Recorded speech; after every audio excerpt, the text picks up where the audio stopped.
আসসালামু আলাইকুম সুপ্রিয় দর্শক, শুভেচ্ছা নেবেন। যুক্তরাষ্ট্রের সঙ্গে ইরানের যুদ্ধ বেঁধে যাওয়ার আশঙ্কা আপাতত নেই। কেন বলছে এই কথা? বলছে কারণ যুক্তরাষ্ট্র এবং ইরান কূটনৈতিকভাবে আলাপ আলোচনা শুরু করার একটা প্রস্তুতি নিচ্ছে। দুই পক্ষই মোটামুটিভাবে সম্মত যে তারা এখন আলাপ আলোচনা করবে। কিন্তু কি আলোচনা করবে, কি শর্ত হবে, কোন দেশ কোন শর্তের উপরে জোর দেবে, কে কতটুকু ছাড় দিবে, এসব বিষয়গুলো নিয়ে এখন নিজেদের ভেতরে তাদের আলাপ আলোচনা চলছে।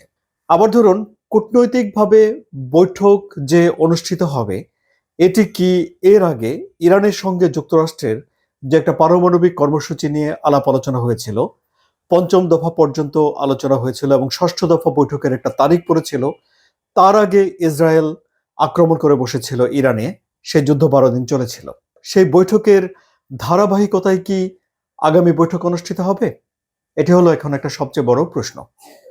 ইরানের দিক থেকে বলা হয়েছে যে তারা বৈঠকে যেসব শর্তগুলি নিয়ে আলোচনা হবে সেসব শর্তের বিষয়ে তারা এক ধরনের প্রস্তুতি নিচ্ছে। আবার ধরুন, ইরানের পারমাণবিক কর্মসূচি নিয়ে আলোচনা করার জন্য ডোনাল্ড ট্রাম্পের মধ্যপ্রাচ্য বিষয়ক বিশেষ দূত স্টিভ উইটকফ এবং ইরানের পররাষ্ট্রমন্ত্রী আব্বাস আরাকচির মধ্যে যে আলোচনার একটা চ্যানেল তৈরি হয়েছিল, সেটিও এখন অ্যাক্টিভ হয়েছে, কার্যকর হয়েছে। অর্থাৎ একটা আলাপ আলোচনা চলছে এবং এটি ডোনাল্ড ট্রাম্পের কথায় কিংবা ধরুন ইরানের পররাষ্ট্র মন্ত্রণালয়ের কথায় এটি স্পষ্ট হয়েছে যে দুই পক্ষ এখন আলাপ আলোচনার দিকে যাচ্ছে। সুতরাং চট করে যুদ্ধ লেগে যাওয়ার যে আশঙ্কা, সেটি আপাতত আমরা কিছুটা দূরে রাখতে পারি। কূটনৈতিক সমাধানের জন্য যুক্তরাষ্ট্রের দিক থেকে 3টি শর্ত দেওয়া হয়েছে। ইরান বলছে যে আলাপ আলোচনা হতে হবে শর্তের বাইরে, নিঃশর্তভাবে। যুক্তরাষ্ট্র যে 3টি শর্ত দিচ্ছে, সেই 3টি শর্ত কি? প্রথম শর্ত হলো যে ইরান ইউরেনিয়াম সমৃদ্ধ করতে পারবে না, ইরান তার পারমাণবিক কর্মসূচি বন্ধ করে দেবে। দ্বিতীয় শর্ত হলো যে ইরান তার ব্যালিস্টিক মিসাইল ক্ষেপণাস্ত্র তৈরি করার যে প্রোগ্রাম রয়েছে সেটি সীমিত করবে। কিভাবে? পাল্লা সীমিত করবে, মানে বেশি পাল্লার, অনেক দূরে গিয়ে আঘাত করতে পারে এমন মিসাইল ইরান বানাবে না, মিসাইলের সংখ্যা ইরান কমাবে। আর তৃতীয় শর্ত হলো ইরান তার আঞ্চলিক যেই মিত্র রয়েছে, যাদেরকে প্রক্সি হিসেবে বলা হয়ে থাকে, তাদেরকে সহযোগিতা করা বন্ধ করবে। এখন সুপ্রিয় দর্শক, আপনারাই চিন্তা করে দেখুন যে এই 3টি শর্ত ইরান কি মেনে নিতে পারবে? সুতরাং ইরানের পররাষ্ট্র মন্ত্রণালয়ের তরফ থেকে বলা হচ্ছে যে আলাপ আলোচনা শর্তের বেড়াজালে বেঁধে করা ঠিক হবে না। এমনকি ইরান পাল্টা বলছে যে যুক্তরাষ্ট্র যে ইরানের সঙ্গে আলোচনায় বসতে চায় তা পরিষ্কার করার জন্য যুক্তরাষ্ট্রের উচিত ইরানের কাছাকাছি যে সামরিক সম্ভার করেছে, অর্থাৎ যুদ্ধ বিমানবাহী রণতরী মোতায়েন করেছে, সেগুলোকে পিছিয়ে নিয়ে যাওয়া। যুক্তরাষ্ট্রের তরফ থেকে এখন এই সিদ্ধান্ত কত দ্রুত বাস্তবায়ন করা হয় তাই ইরান আগ্রহ ভরে দেখছে। এখন সুপ্রিয় দর্শক, আলোচনার যে 3টি শর্ত, চলুন আমরা এই 3টি শর্ত নিয়ে আলোচনা করি যে ইরানের পক্ষে এই শর্তগুলো মানা কতটুকু সম্ভব হবে। যুক্তরাষ্ট্রের তরফ থেকে যে 3টি শর্তের কথা বলা হয়েছে, তার মধ্যে ইরানের পারমাণবিক কর্মসূচি নিয়ে দেয়া শর্ত বাস্তবায়ন করা ইরানের জন্য খুব সহজ। কেন সহজ? কারণ ইরানের সর্বোচ্চ নেতা আয়াতুল্লাহ আলী খামেনি বলেছেন যে তারা পারমাণবিক অস্ত্র তৈরি করতে চান না। কেন চান না? কারণ ইসলামে এই অস্ত্রটি তৈরি করতে নিষেধ করা হয়েছে বলে তিনি একটি ফতোয়াতে বলেছেন। এবং ইরানের প্রেসিডেন্ট মাসুদ পেজেশকিয়ান এই তথ্যটি আমেরিকান এক গণমাধ্যমে সাক্ষাৎকার দিয়ে বলেছেন।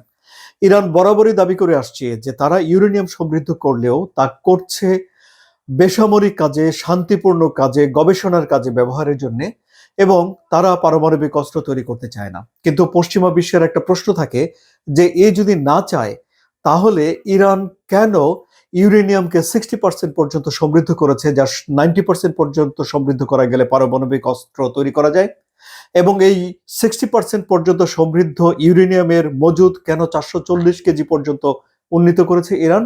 ইরানের জবাব হলো তারা সায়েন্সের ভক্ত, জ্ঞানের ভক্ত, তারা জ্ঞান বিজ্ঞানের অগ্রগতির অংশ হিসেবে ইউরেনিয়ামকে সমৃদ্ধ করছে। ফলে এখন যদি ইরান এই পারমাণবিক কর্মসূচিটা বন্ধ করে দেয় তাহলে তাতে ইরানের কিছু যায় আসে না, কারণ ইরান পারমাণবিক অস্ত্র বানাতে চায় না, এটি তো তারা বলছে। সুতরাং ইরানের জন্য এটি একটি সহজ শর্ত যেটি ইরান প্রতিপালন করতে পারবে। আবার ধরুন যে সমৃদ্ধ ইউরেনিয়াম রয়েছে, সেই ইউরেনিয়াম যদি উদ্ধার করা যায় তাহলে সেগুলো দিয়ে দেওয়াতেও ইরান সম্মত হয়ে যেতে পারে, এটিও তার জন্য সহজ। কিন্তু ইরানের জন্য সবচেয়ে কঠিন যে শর্ত সেটি হলো যে তাদের এই ক্ষেপণাস্ত্র কর্মসূচিকে সীমিত করা, পাল্লা সীমিত করে দেয়া, সংখ্যা সীমিত করে দেয়া। এই জায়গাতে এসে ইরান আলাপ আলোচনায় বা শর্ত মানার জন্য কোনোভাবেই প্রস্তুত নয়। কারণ ইরান মনে করে যে ইরানের এই যে ক্ষেপণাস্ত্র প্রোগ্রাম রয়েছে এর সঙ্গে ইরানের সার্বভৌমত্ব, ইরানের প্রতিরক্ষা, ইরানের অস্তিত্ব টিকে থাকা এইসব বিষয়গুলো নির্ভর করে।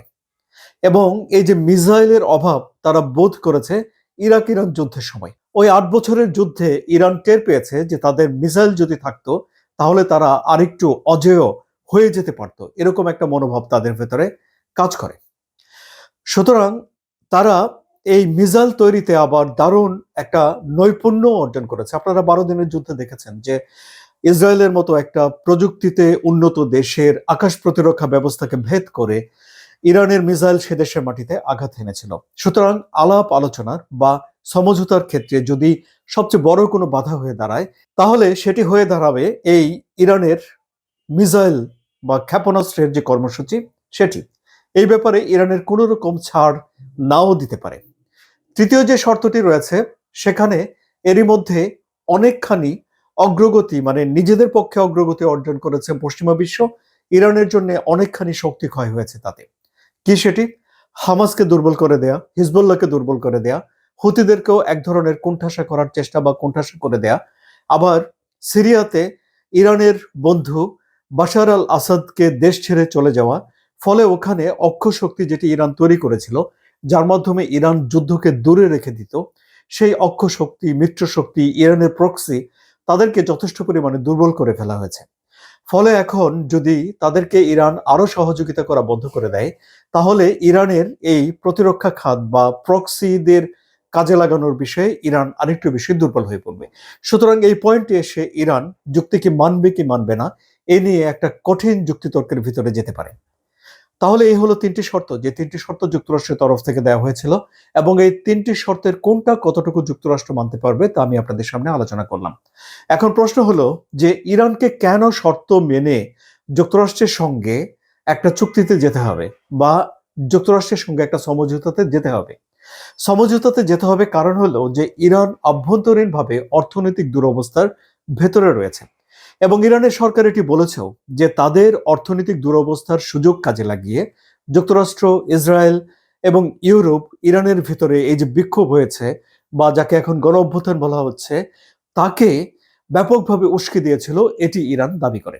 যদিও এই বিক্ষোভ ইরান দমন করেছে কিন্তু অর্থনৈতিক দুরবস্থা তো কেটে যায়নি এবং এই অর্থনৈতিক দুরবস্থা কেটে যেতে হলে ইরানের উপরে আরোপ করা যেসব নিষেধাজ্ঞা রয়েছে, ইরান তাদের ভাষায় বলে যে অন্যায্য নিষেধাজ্ঞা আরোপ করা আছে ইরানের উপরে, সেগুলো তুলে নিতে হবে।